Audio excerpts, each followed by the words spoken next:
Hello' everyone, মোৰ অন্য এটা মিনি ব্লগলৈ আপোনালোক সকলোকে স্বাগতম জনাইছোঁ। আজি আমি পুৱাতেই দিনটোৰ বাবে ঘৰৰ পৰা ওলাই আহিলোঁ। আহিয়ে কিবা অলপ বাটতহে খাই ল'লোঁ।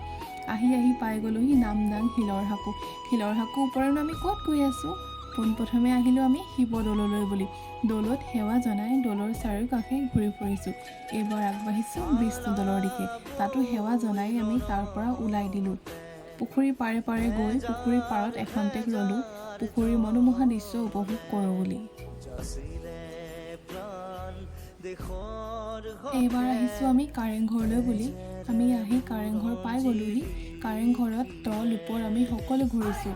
কাৰেংঘৰৰ ওপৰৰ পৰা তলৰ ভিউটো চাওকচোন। বৰটোপকেইটা দেখি নিশ্চয় গম পাইছেই আমি এতিয়া ক'ত আহিলোঁ। হয়, আমি আহি পালোহি তলাতল ঘৰ। তলাতল ঘৰৰ ভিতৰত সোমাই তলৰ পৰা ওপৰৰ পৰা তল ঘূৰি ফুৰিছোঁ। আমি আহিছিলোঁ 29 জানুৱাৰীত। যিহেতু আমাৰ বাবে অলপ স্পেচিয়েল ডে', ভিডিঅ'টো আগলৈ চালে সকলোবিলাক গম পাব।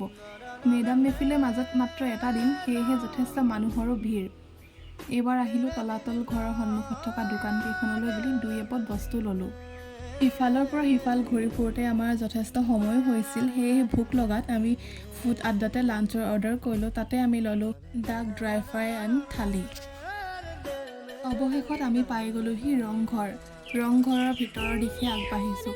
আহি একেবাৰে ওপৰ পাই গ'লোহি। ৰজাই লোৱা অনুভৱটো আমিও ল'লোঁ ওপৰৰ পৰা।